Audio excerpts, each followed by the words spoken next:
It's August 11, 1934, and along with 136 prisoners, you're on your way to what will become known as America's toughest prison. You guys are what the authorities have called the incorrigibles, because in the prisons where you've come from, you just couldn't stop causing trouble. All of you have been called violent and unpredictable, and so you're being taken to the penitentiary version of hell. You sit there on a specially designed train coach, handcuffed and surrounded by 60 FBI agents, U.S. Marshals, and other security. The atmosphere is solemn, and each of you grisly-looking hardened criminals each eye each other with distrust. Every chug of the train is foreboding. In your mind, it says to you, "You're going to hell, you're going to hell, you're going to hell." You're not wrong. That's how the first shipment of prisoners traveled to Alcatraz Island. None of those guys were prisoner number one, since Alcatraz had some leftover army prisoners. This place has been a military prison before it became the penitentiary renowned as being an inescapable hellhole. Let's just pretend you were one of these prisoners again. You arrive on that train in a place called Tiburon at 9:40 a.m. A barge is waiting in the water there, and that's how you'll get to the island located in San Francisco Bay. The train carriage where you've been sitting could perhaps go down as one of the most well-guarded trains in the history of rail. Imagine if some of the USA's most violent prisoners all got loose, something akin to a movie about the Wild West. No one escapes this day. Many of the men around you are convicted killers, and others are notorious bank robbers. You can make a book out of your combined rap sheets. Each of these guys have been called an agitator, and the authorities have noted that the men are desperate. Most of them have planned prison escapes from other places, and it's well known that they will kill anyone who gets in the way of their freedom. For that reason, you'll be guarded by highly trained men, and when we say highly trained, we don't mean in rehabilitation. They are men that were chosen for their toughness, not their ability to help improve prisoners' behavior. The two men in charge, the warden and his assistant, have been nicknamed the Iron Men. When you finally get to the ferry ship that will take you to the island, you are handcuffed with another man, and both of you are shackled together. You're ordered to walk 10 feet forward and cross a gangplank, and then onto the ship. You're surrounded by law enforcement and prison guards. All this is happening without the press looking on, because the authorities have kept the operation a secret. Only one lone photographer got news of the move. At Alcatraz's dock, you and the guy you're chained to walk between rows of guards. 2 by 2, you're marched through the gate into the yard, and then into the cell house. You're searched and given a number, after which you're allocated a cell. Now your cuffs are removed and you are free of the other man. But before you can go into your cell, you're taken to the bathhouse and stripped naked. You're examined in every nook and cranny of your body, and then told you can wash. You're then taken to a cell and the door is locked. Outside is a sign that has your name and number. The authorities will later say that the entire operation went perfectly. Okay, so what does your cell look like? You're assigned to Block B. You might move to C later, and Block A, you'll learn, isn't used much at all to incarcerate men.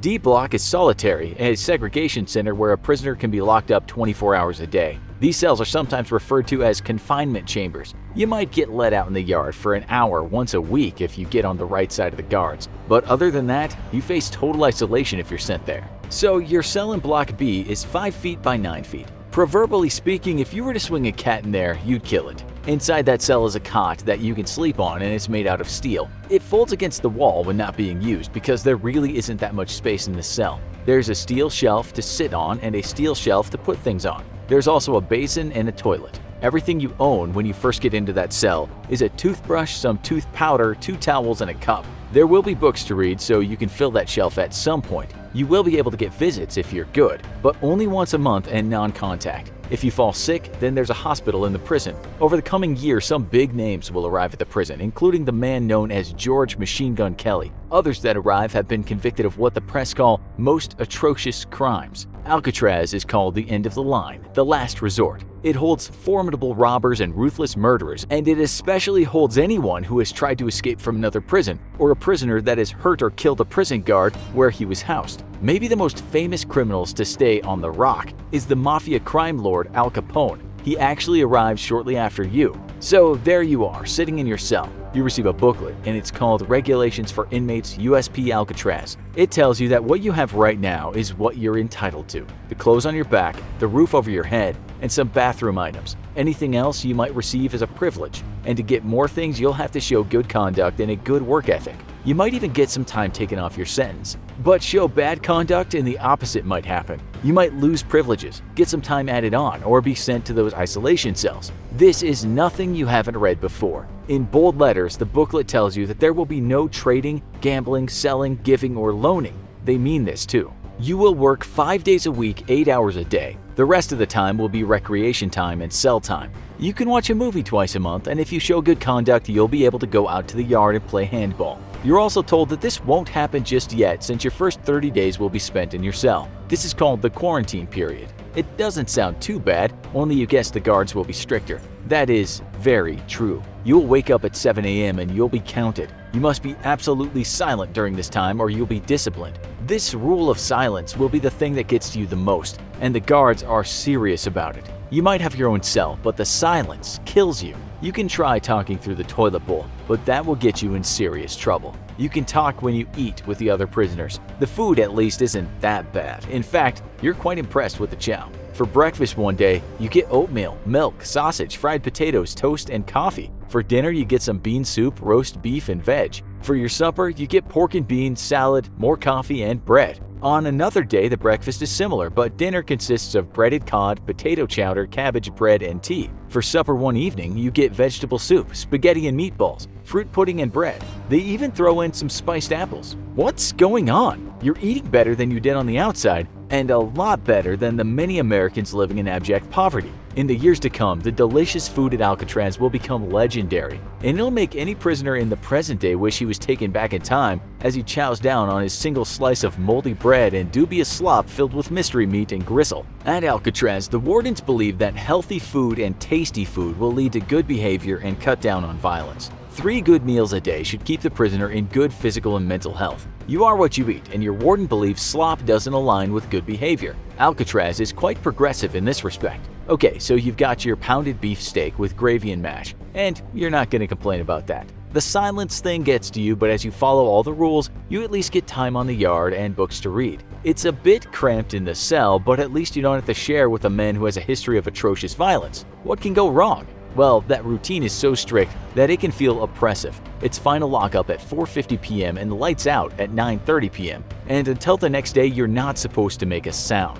A man named Edward Wutke doesn't take to Alcatraz very well. He's prisoner number 47, and he's the first man to take his life in there. More will follow. There is bullying, of course, and this leads one man to severely hurt himself. He wants to get transferred because of the bullying he faces daily. So for you, as long as you don't get bullied, life could be okay. You just have to adhere to the strictest of routines. You even get to go to the library, and since you're eating well and exercising, you might actually get rehabilitated. In fact, as an average prisoner, you'll get to go through almost 100 books a year. As the years go by, you'll get the chance to use a musical instrument and listen to a radio. The problem is, what if you don't follow the rules? Well, that's when Alcatraz turns into Hell-Catraz. Let's just add that it's very easy to break the rules. That code of silence is enforced with enthusiasm, and you also have to look presentable at all times. Your cell has to be spotless, and come rain or shine, you have to work really hard. There's no shirking at Alcatraz, and so you might say it's run in a zero-tolerance style.